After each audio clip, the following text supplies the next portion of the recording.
And I like was like, oh, that's what they're doing. That's what everybody's doing. I always end up watching like a comfort show because I have anxiety and like that's what you do.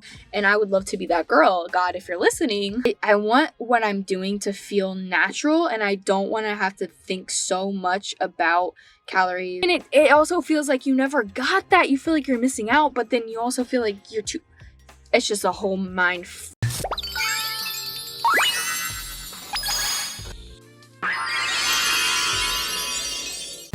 I feel really strange and like I don't know how to start this video because I'm literally filming this in the backseat of my car in a Target parking lot. Please forgive me for where I found myself right now, which is in the backseat of my car because I tried so many combinations to set the camera up on my dash. I have a weird shaped dash up there though, and it wasn't working out. So I jumped to the back seat so that I could put the tripod up. The reason I'm filming in my car is because there's just so much going on at my house right now. My boyfriend had some friends over. They are jamming, they're rocking, they're rolling. I already needed to come to Target, so I was like, 2 birds, 1 stone. I'll also film my YouTube video while I'm there because I don't think I've ever actually filmed a YouTube video in my car. Like I've talked in my car in some vlogs in some places, but I've never actually fully filmed a video in my car. And it's kind of nice because your car is like your enclosed little like safe space. Not that like my house isn't a safe space, but I don't know. I kind of feel like we can talk about like whatever we want in here. We can talk shit. All that to say, the real reason why you guys are here, you read the title. Today I'm going to be recapping my experience doing the 75-day challenge. I'm going to be real with you guys right now. I am 100% that bitch who like keeps influencers in a job. Like if an influencer tells me to buy something and I like really trust them and love them, I'm gonna get it. I am definitely that bitch that gets influenced to do things, buy things, whatever, by internet people because that's my whole life. YouTube is my whole life. Like all I do all day long is watch YouTube videos. People always ask like, oh, have you seen like for example, have you seen The White Lotus? I'm like, no, I haven't watched it. And they're like, oh my God, why? Like everybody watches that show. Like it's so popular and I'm sure it's amazing. But my whole entire life is just consumed by YouTube. Like that's the main thing that I watch is YouTube. And whenever I do actually have a chance to watch TV, I always end up watching like a comfort show because I have anxiety and like that's what you do. Anyways, the 75-day challenge, as the name would suggest, is 75 days long where you follow the diet of your choosing, whether it's like keto, gluten-free, vegan. You work out twice a day, 45 minutes each. I think one of them is supposed to be an indoor workout and one of them is supposed to be an outdoor workout, which for me, I live in Ohio and I started the 75-day challenge in February, so that didn't always happen, but like we'll get to that. And you're supposed to drink a gallon of water every day and read for 10 minutes and not drink alcohol. And actually, the person who influenced me to start the 75-day challenge was surprisingly Tana Mojo. She was the first person who like really explained it and I like was like, oh, that's what they're doing. That's what everybody's doing because nobody like actually explained it. And so then I was like, what she's talking about does kind of align with like my health and fitness goals that I'm trying to get to, you know, before the summer. So you may be asking, why exactly did I want to start the challenge? And so I had 3 main reasons why I wanted to do this challenge. And that was, first of all, to get in better shape, to get fit, to get toned. I have a lot of body goals, fitness goals that I had, especially with the summer coming up, and I wanted to kind of get on the right track. I think 75 days is more than enough time to build a good routine when it comes to fitness. My second reason was that I wanted to build and maintain a way better diet. Everybody's different, everybody's bodies are different, everybody's metabolisms are different, and it does take a lot of trial and error to figure out kind of what is good for you, what you should be eating, what you shouldn't be eating, how often you should be eating, all of that.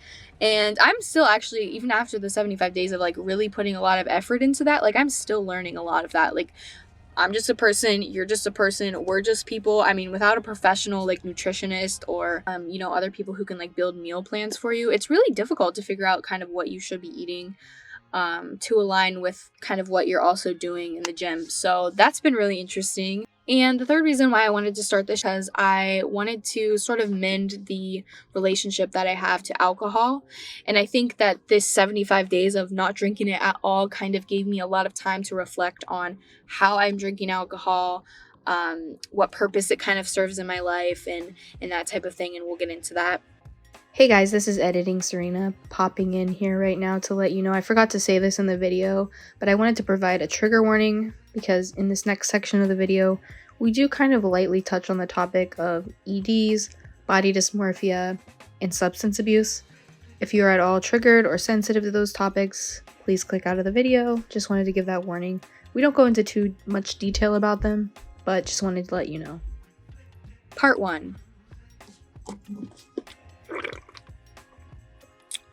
Diet. So one stipulation of the 75 hard is that you kind of follow your chosen diet. Now that can be keto, gluten-free, vegan, whatever diet is out there, just as long as you are consciously making an effort to stick to that diet. That's kind of the point. Which I really liked, that they let you kind of choose the diet you're on. I think a lot of challenges are like keto this or vegan only, and it's a little bit aggressive. I think giving you the option to choose is amazing because, like I said before in the video, everyone's metabolisms are different, everybody's bodies are different.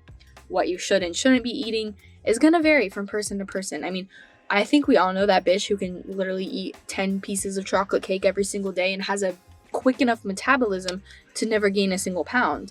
And I would love to be that girl, God, if you're listening, but I eat cake like once a year and you can tell. So for me, I chose the flexitarian diet, which before starting the challenge, I didn't even know was a diet. I actually found this on, I think it was Women's Health. I was really going through what the diet consists of, what the rules are, and that's kind of why I like this diet. There's not a lot of like really harsh, strict rules. There's not a lot of things you need to remember. There's not a lot of calorie counting. There's not a lot of things that are just like so tedious and so hard. Like I want what I'm doing to feel natural, and I don't want to have to think so much about calories. You know, I don't want to feel like so guilty and so terrible if I slip off this diet because, yeah, I've struggled with body image issues before. I've struggled with anorexia in the past. So I never want to like restrict myself inside of a diet because I think that just leads to more problems, more issues down the road. So the flexitarian diet, and it's honestly pretty closely related to the vegetarian diet. However, there are instances where you can have, you know, certain meat. This diet doesn't take out meat altogether, but it definitely reduces the amount of meat you do have. I mean, you can still have steak, you can still have chicken, you can still have seafood. I think that the meal plan that I was following probably had like a real true meat, maybe like 1 or 2 meals a week, and that was it.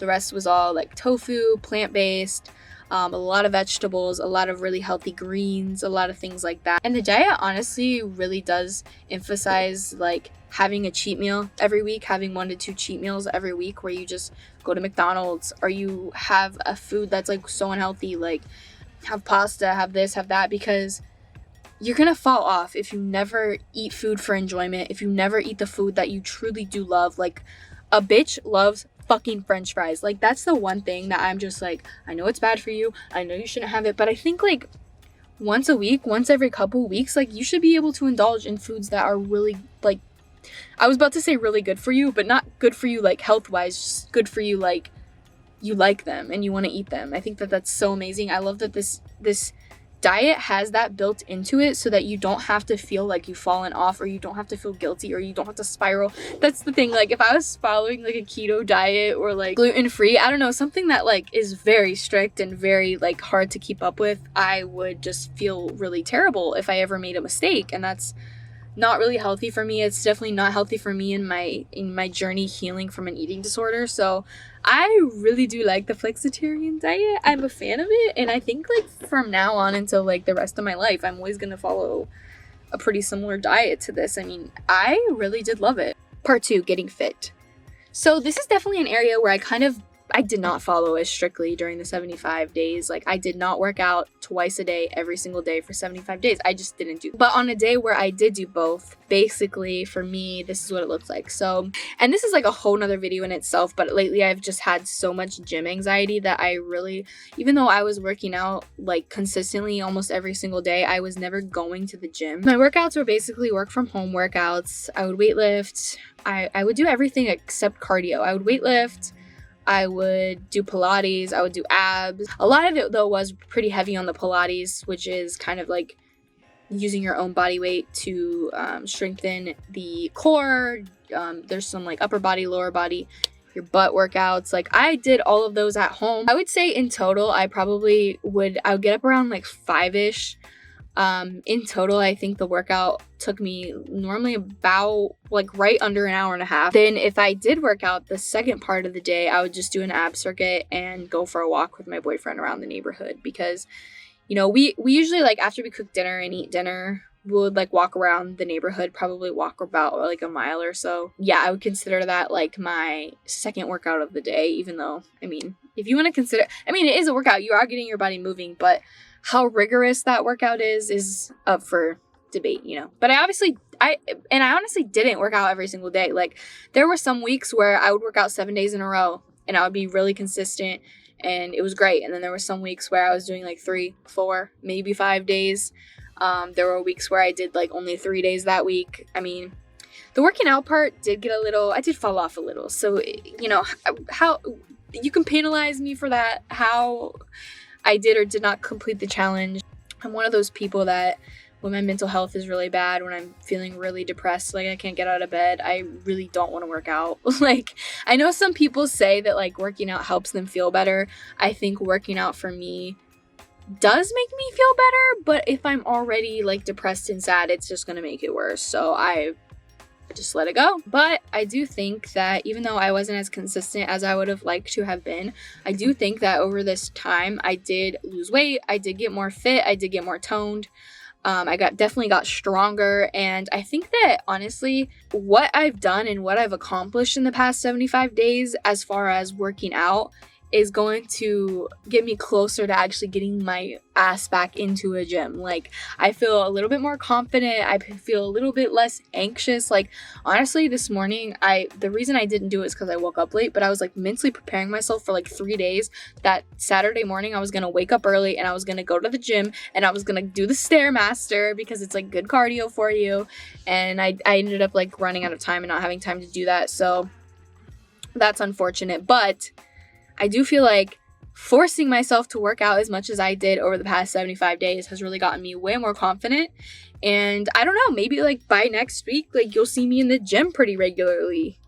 I mean, not like you know what I mean. And just like the diet, working out kind of is a little trial and error situation. Like, you kind of got to figure out like what works for your body, what works you out the best, like what makes you feel the best, what makes you stronger. Because yeah, there are some people who swear by certain exercises that I've just tried and they just did nothing for me and I didn't like them. But yeah, I feel like I've kind of built, like from this time, I've really built like an ideal workout routine. So I think over the 75 days I've at least gotten like a lot more flexible, because even if I didn't really work out, I would always stretch, and stretching is really good for you. And this is definitely just my opinion, but I honestly think if you wake up in the morning and you go to the bathroom or whatever you do first thing in the morning, and then you go out to your living room, bedroom, whatever, wherever you're at, I feel like a good way to start your day would just to do a nice stretch and meditation.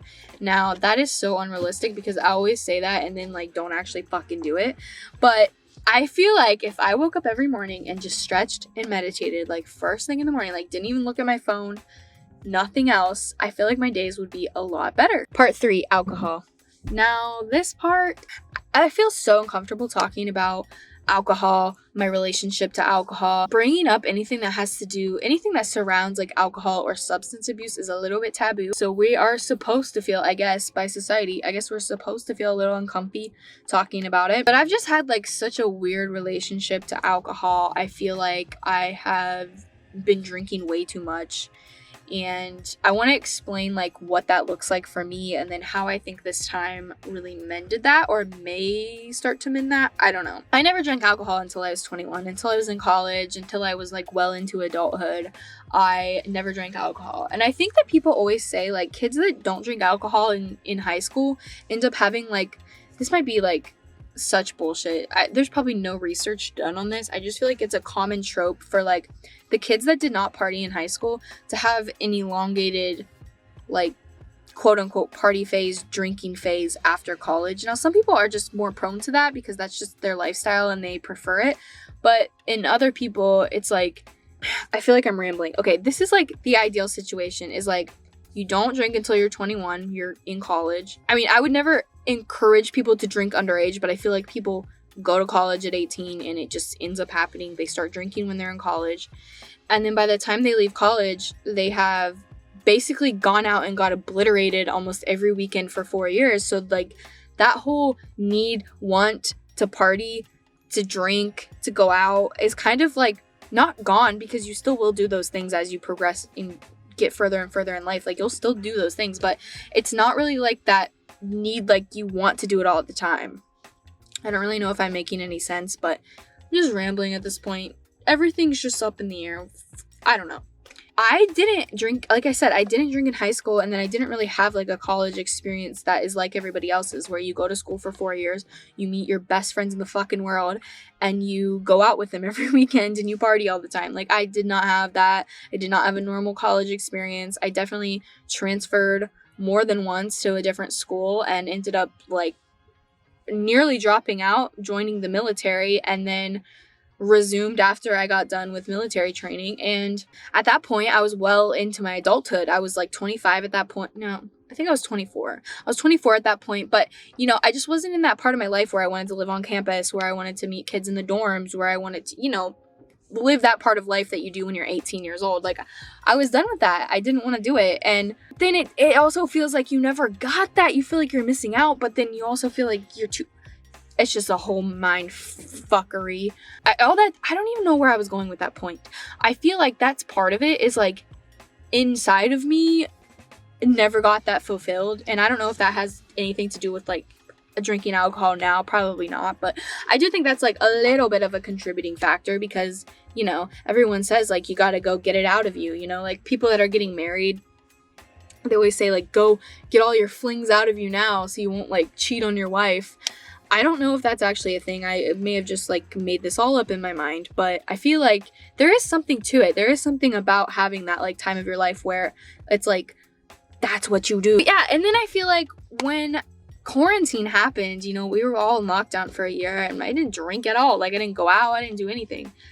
And now I feel like ever since like lockdown was over, I've basically like gone out and drank on at least one day of the weekend every weekend since that happened. And it's just part of my life. It's like, and it's crazy because it's almost like you just know, like every weekend there's going to be a day where you drink too much, or you go out and you're out too late, and then you're so tired and hungover the next day. And it's just like, it's a lot. I don't know.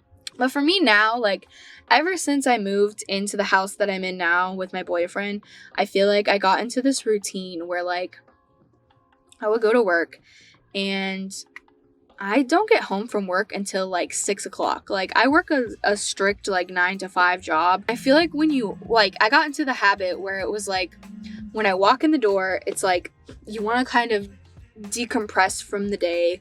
So you go to the fridge and you have like a glass of wine, or you have like a White Claw, and then that's like you're decompressing from the day. It's like just having your after work drink, which everybody fucking does it. Everybody's been doing it for centuries. It's literally like a meme. It's literally like a thing. Everybody fucking does this.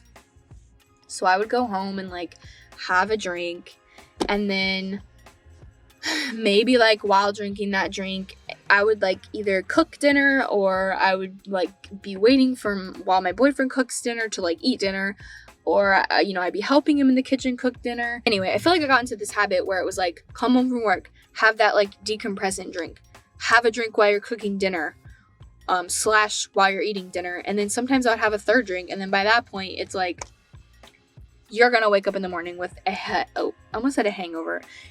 You won't have like a full-on hangover because you only had 3 drinks, but like 3 drinks nearly every day, or 2 to 3 drinks nearly every day. It's like, for what reason? You know what I mean? I feel like that was just like a habit that I was into. And it wasn't even necessarily like so you could be like, ooh, I'm drinking, like loose and fun and be doing something, because I'd literally just be us at our house in the kitchen, and then we might watch a movie, and you might get a drink while you're watching a movie, or you might just have a fucking Sprite. I don't know, but it's like, you're kind of drinking for no reason. Like, you're kind of drinking because you built the habit to drink. And it's just like, that cycle just keeps continuing, because you're building this habit or you're creating this habit that has this built into it, that you're going to have this many drinks every single day. And for me, I was just like, I just got to break that habit. Like, it was a habit at that point. I don't even know how else to describe it. It was just like, that's what I would do when I would go home. And then I feel like every weekend we would go out and do something that involved drinking at least once, like at least Friday night, Saturday night, sometimes like Sunday afternoon we'd go to brunch and have mimosas or something. Like, I feel like this is like every single weekend. And that's another thing is like, I'm like getting heated. I'm not actually angry about this, but I feel like there's so many like social things as humans that are so entwined with alcohol, and you don't even really even realize that it is until you have to be that person that's like, I'm not drinking today, I'm not having the mimosa, I'm not doing this. Like, it's like you gotta be that guy that everyone's like, because that's the thing, okay? Because if you're out in public, and we can talk about like the couple times that happened, but if you're out with your friends or you're out with people and they're like, the drinks are flowing, everyone's getting a shot, everyone's getting a drink, everyone's doing this, it's like when you go, oh no thanks, I'm not drinking, it's like every single fucking person at the table or everyone that you're with in the group has to like stop what they're doing, and they're like, why aren't you drinking? Like, what happened? Oh my god, like, what happened? Which it doesn't have to be that big of a deal. It's just like, I'm, for health reasons, you know, trying to get fit for summer, I don't want to drink. Just like, leave me alone. Like, not leave me alone. Like, nobody was like being rude about it, but it just kind of annoys me that like it has to be this like big thing when you're not drinking. Which I guess it doesn't, but I don't know. Our social lives are so entwined with drinking, and it's so crazy because like there was only a couple times where I just felt a little not like weird that I wasn't drinking, but like, I don't know, because like one time I went out to Dave & Buster's with my boyfriend and a lot of his friends, and I don't know, I just feel like you're at Dave & Buster's with people that aren't really like your friends, like you don't know them that well, you're all just kind of hanging out, you know? I feel like it's necessary to have a drink, but then I'm thinking like, why is it necessary to have a drink? Like, why can't I get through these? It reminds me of that episode of Friends. I don't know if y'all watch Friends, but this just comes to mind when Monica's dating that guy Fun Bobby, and they're like, oh, he's like always has they're all like realizing like, oh, he always has a drink in his hand, and she's like, well, I mean, sometimes like you can't go to a hockey game without having a drink, or like the zoo, and then everyone's like, oh, that guy has a problem because you have to go to the zoo, you have to get drinks even when you go to the zoo. And I think about that all the time because it was like, there were things that were like, alcohol is so not necessary. Like, why can't you go to Dave & Buster's and like not have a drink? It just didn't feel right to be there without a drink. But then I'm like, why does it feel like that? I don't know. Like, I think it's very clear in this video. I have a lot of sorting out to do mentally about that stuff because yeah, I mean, and then another time that I can think of off the top of my head that was just like, you know, not really weird, but like I just wasn't drinking, and that was when I, you know, was hanging out at this cabin with a lot of like my closest friends from high school, and it's not like that they were making me feel weird or anything, but it's just like we only get to see each other like once a year. Like we can only actually all get together like once a year, so we celebrate and we party and we always have like a good time and we drink, but this time I just didn't, and it was like, it felt really weird. Although I will say, the amount of times that I've woken up with like a fucking killer hangover in that house, and to wake up and not have a hangover and not have a headache at all and feel actually really good and feel hydrated and great, like, priceless. Actually priceless. And there were a lot of times where, you know, I just felt like it's such a mind twisting thing, and sometimes I even think like, should I just never drink alcohol? Like, do I have a problem? But yeah, that was kind of the reason why I wanted to do this challenge, was because I wanted to challenge myself to actually stop drinking alcohol for this amount of time, to kind of assess like why it is that you built this habit that has alcohol in it, and it has alcohol at the center of so many things that you do. And yeah, it's been really eye-opening for that reason, and I honestly think that I will never go back to getting like I was telling my boyfriend, I'm like, I don't think I will ever go back to like just taking shots just to take shots. Like, I get it, sometimes you're out and everybody in the group gets shots and like they're celebrating someone's birthday or something and it's like a celebratory shot, but like the way I would just rip shots with people who'd be like, hey, want to take a shot, no, I don't want to take a shot, because I will be literally dead by the end of the evening. Like, I will literally be deceased. No, I don't want a shot. Sorry. I hope that wasn't like too rambly, because I really did want to talk about, you know, just kind of how this challenge has affected my life and how I think I will take what I've learned during this time and go forward. I think overall I'll definitely have a way healthier lifestyle, like not just with alcohol and all of that, but also just fitness, actually having a really good diet. Like, that stuff is really important, and I'm really happy that I took this time to like build a routine that centers around all of that. Yeah, I think it was a really beneficial time. And if you're watching this thinking like, should I participate? Should I do that? I've been thinking about it. If you guys have been kind of on the fence and you don't know if you should do it, my recommendation is that you do. If you're kind of like teetering on like, should I do it? Should I not do it? Is it hard? Is it not hard? In my opinion, I don't really think, and again, take this with a grain of salt, because like I said, especially with like the workouts and the fitness, I didn't follow that to a T. I'm just gonna say it right now, I definitely did not drink a gallon of water every day. I don't know who the fuck is drinking a gallon of water every day. I think it gave me enough time to really like reflect on like, okay, what is this doing for my life? What do I want my relationship with it to look like going forward? And do I want to make any changes? And yeah, it was really interesting. I don't want to say like I enjoyed it, because it was definitely mentally and physically, it was definitely like mentally and physically challenging, but I learned a lot. And I'm gonna quit rambling because I keep saying the same freaking thing. But if you guys are still here at the end of my video, thank you so much for watching, and I will see you guys sometime soon with another one. Bye!